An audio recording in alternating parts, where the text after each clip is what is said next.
देश के पूर्व लोकसभा स्पीकर और इंदौर की पूर्व सांसद सुमित्रा महाजन ने धर्म परिवर्तन कानून को लेकर कहा है कि धर्म परिवर्तन को ताकत के साथ लेने के लिए कई सामाजिक संस्थाएं काम करती आई है।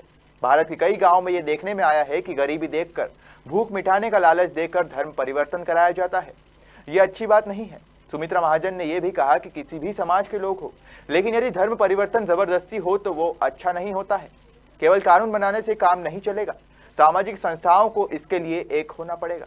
प्रदेश की कैबिनेट ने धर्म स्वातंत्र अधिनियम 2020 को मंजूरी दी है, इस पर आपका रिएक्शन चाहेंगे कि आपको अगर याद हो तो मुझे भी है कि धर्म परिवर्तन को ताकत के साथ लेने के लिए कई सामाजिक संस्थाएं काम करती आई है और जहाँ जहाँ होता है, कई ये आज की बात नहीं है, गांव-गांव में कई बार ये हिंदुस्तान में होता आया है कि गरीबी देख करके उसका लालच, भूख मिटाने का लालच देख के धर्म परिवर्तन होता है। तो ये कहीं ना कहीं अच्छा तो है नहीं। कई बार ये भी होता है कि अभी जो बात ज़्यादा सामने आ रही है, देखो अब इसकी एक बहुत बड़ी कहानी हो जाती है कि लड़के लड़कियां मिलती है, जो परिस्थितियां बदल रही है, आकर्षण होता है कम उम्र में, ऐसी कोई बातें हो जाती है। मगर शादी होने के बाद वास्तव में हम कई बार देखते हैं कि दो घर जब एकत्रित आते हैं ना, शादी होने के बाद अपने अपने घर में अपनी अपनी पद्धतियाँ होती है। यहाँ तो पूजा पद्धति से लेकर के बदलाव है और इसलिए ऐसे में जो बात अगर आएगी धर्म परिवर्तन की, फिर वो मन से हो तो बात अलग है, लेकिन ज़बरदस्ती हो या तनातनी में हो तो अच्छा नहीं है, किसी भी समाज के लिए अच्छा नहीं। मैं किसी भी समाज के लिए बोल रही।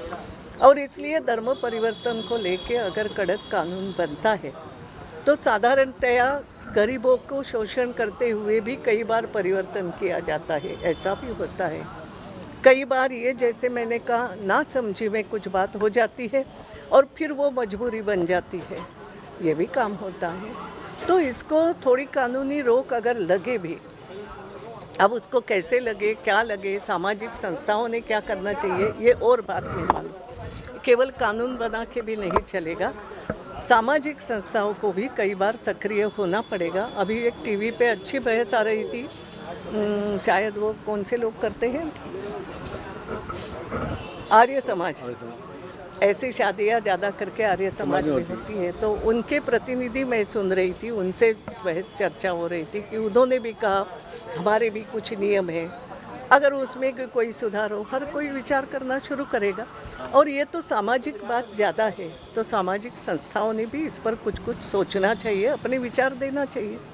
मोदी जी के मन आवश्यकता थी, बैठने की जगह बहुत कम मिलती थी, बहुत असुविधाजनक। और नई नई जो टेक्नोलॉजी आई है उसका उपयोग अगर सांसदों को करते देना, जैसे सामने कंप्यूटर होना, अब ये सुविधा देना तो इतनी जगह नहीं है, तो ये बहुत चीज़ें हमने सोची और भी कुछ नई टेक्नोलॉजी का उपयोग करके सांसदों को उसमें ये करना है, शामिल करना है, तो उसमें तकलीफ़ होती थी।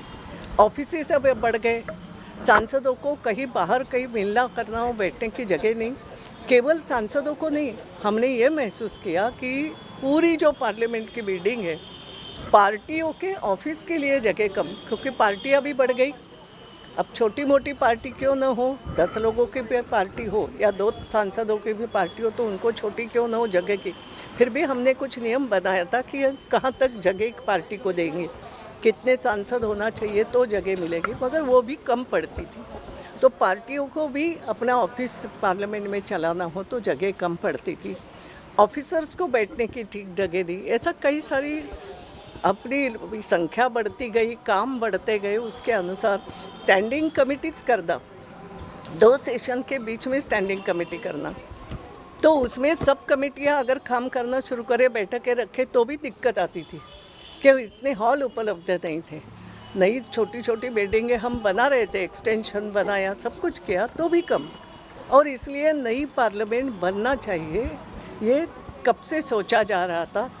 कई बैठकें हमने भी करी, 2-3 जगह हमने भी सुझाव दी थी, उसमें से ये एक जगह थी जहां आज नई पार्लियामेंट बिल्डिंग बन रही।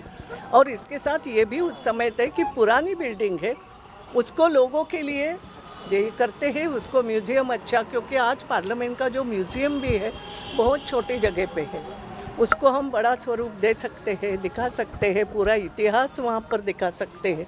ये उसका उपयोग हो सकता है। और नई बिल्डिंग का मुझे बहुत अच्छा लगा, बधाई देती हूँ।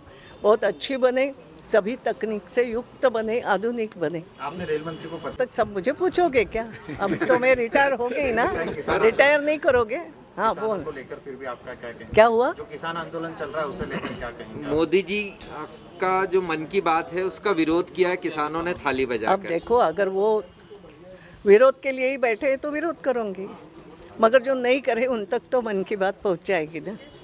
और वो तो मन की बात है, उनके मन में जो हिंदुस्तान के लिए सोच है। और देखो, वास्तव में मैं तो ये कहूँगी साफ तौर पे, पहला प्रधानमंत्री है। इसके पहले भी प्रधानमंत्री हुए, उन्होंने अच्छे अच्छे काम किए, मगर ये पहला प्रधानमंत्री एक कुछ अलग सोचता है कि मेरे मन में बात क्या है, या कई बार वो लोगों से सुझाव लेके भी वो अपनी बात रखते हैं कि हिंदुस्तान के मन में क्या चल रहा है।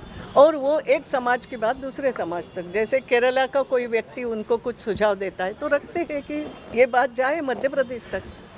तो मन की बात, मुझे लगा जो जो विषय उन्होंने रखे वो कहीं ना कहीं समाज के मन के विषय थे कि समाज क्या सोचता है। उन्होंने कोई उसके लिए निर्णय नहीं दिया है कि विचार आया, विचार विमर्श। आज ही यहाँ अंदर जब चर्चा हो रही थी तो ज़ोर शोर से सबने कहा कि महापौर को जनता से विचार विमर्श करते रहना चाहिए। तो हमारा प्रधानमंत्री भी कर रहा है एक प्रकार से, जिसको जो अच्छा लगे उठाएगा। अब जो विरोध के लिए बैठे किसी कारण से, वो विरोध करे, अब वो उनका अधिकार है, आंदोलन का अधिकार दिया। अब कितना देना चाहिए, कहाँ तक देना चाहिए, सामान्य लोग जो भुगतते हैं उनका विचार कौन करेगा, ये सब अब सुप्रीम कोर्ट भी इस बात पर सोच रहा है।